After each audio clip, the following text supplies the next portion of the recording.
राधा और कृष्ण का प्रेम कौन नहीं जानता।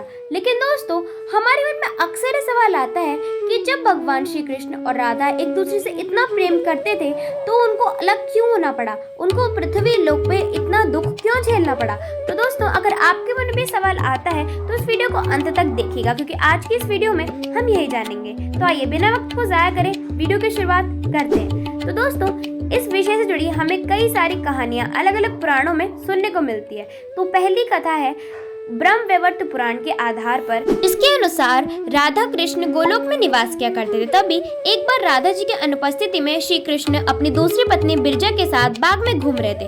तभी वहाँ पर राधा जी आ जाती हैं और वे अत्यंत क्रोधित हो जाती हैं और बिरजा को भला बुरा कहने लगती हैं और वहाँ से श्री कृष्ण से नाराज होकर चली जाती हैं। तभी श्री दामा श्री कृष्ण के सेवक और मित्र को राधा जी का व्यवहार अच्छा नहीं लगता और वे राधा जी के पास जाकर उन्हें भला बुरा कहने लगते हैं। तभी राधा जी क्रोधित हो जाती हैं और श्री दामा को पृथ्वी लोक पर शंखचूर्ण नामक दानव बनकर जन्म लेने का श्राप देती हैं। तभी श्री दामा भी राधा जी को कृष्ण से 100 साल के विरह का श्राप दे देते हैं। दोस्तों, तभी राधा जी और श्री कृष्ण को धरती पर जन्म लेना पड़ा था और इस श्राप को पूर्ण करना पड़ा था। वहीं दोस्तों, दूसरी ओर रामचरितमानस के बालकांड के अनुसार एक बार भगवान विष्णु ने नारद जी के साथ छल किया था। उनको अपना हरि रूप देने की बजाय अपना वानर रूप दे दिया था, जिसके कारण वे लक्ष्मी जी के स्वयंवर में हंसी का पात्र बन गए थे और लक्ष्मी जी से विवाह करने की उनकी इच्छा ही रह गई थी। तभी उन्होंने भगवान विष्णु को बहुत बुरा भला कहा और पत्नी वियोग का श्राप दे दिया। दोस्तों, इसी कारण से त्रेता युग में भगवान श्री राम को माता सीता का वियोग सहना पड़ा था और द्वापर युग में श्री कृष्ण को राधा जी का। वही दोस्तों, एक अन्य पौराणिक कथा के अनुसार राधा जी श्री कृष्ण से 5 वर्ष बड़ी थी। राधा जी ने सबसे पहली बार श्री कृष्ण को जब देखा था जब यशोदा माता ने कृष्ण को ओखल से बांध दिया था।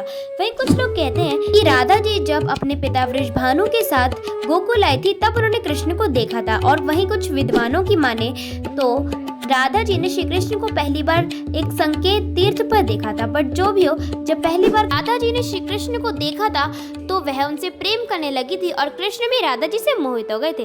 तभी कृष्ण की मुरली की आवाज सुनकर राधा जी बावरी होकर नाचने लगते थे और घर से बाहर आ जाती थी। जब यह सब गांव वालों को राधा जी के समाज को पता चला तो उन्होंने राधा जी को एक कमरे में बंद कर दिया था। उसके कुछ समय बाद कृष्ण उनकी माता यशोदा से कहते हैं कि मैं राधा से विवाह करना चाहता हूँ। तब यशोदा माता कहती है कि तुम्हारा विवाह राधा से नहीं हो सकता, क्योंकि वो तुमसे 12 वर्ष बड़ी है और उसकी सगाई रायण से हो चुकी है और वह कंस की सेना में भी है। उसका कुछ समय बाद रायण से विवाह हो जाएगा। लेकिन कृष्ण अपनी जिद पर अटल रहे। उन्होंने यशोदा माता की बात नहीं सुनी। तब नंद बाबा ने भी उनको समझाया, लेकिन वह नहीं समझे। तब वे गर्ग ऋषि के पास कृष्ण को लेके गए। तब गर्ग ऋषि कृष्ण को समझाते हैं कि तुम तारनहार हो, तुम्हारा जन्म धर्म की स्थापना करने के लिए हुआ है, तुम्हारा इस ग्वालन से विवाह करना ठीक नहीं होगा। तब कृष्ण कहते हैं कि मुझे नहीं बनना कोई तारनहार, मैं तो यहीं पे ऐसे ही ठीक हूँ। और अगर मेरा जन्म धर्म की स्थापना करने के लिए हुआ भी है तो क्या ठीक होगा कि धर्म की शुरुआत ही मैं ऐसी लड़की का दिल दुखाई करूं जिससे मैं प्यार करता हूं और वह मुझे भी चाहती है? तो क्या ये सबसे बड़ा धर्म नहीं होगा? तब जब ऋषि ने हर तरीके से समझा लिया, वह नहीं समझे। अब गर्ग ऋषि उन्हें एकांत में लेके गए और कृष्ण को उन्होंने बता दिया कि तुम सच में देवकी और वासुदेव के पुत्र हो, जिसे तुम्हारे मामा कंस ने कैद कर रखा है।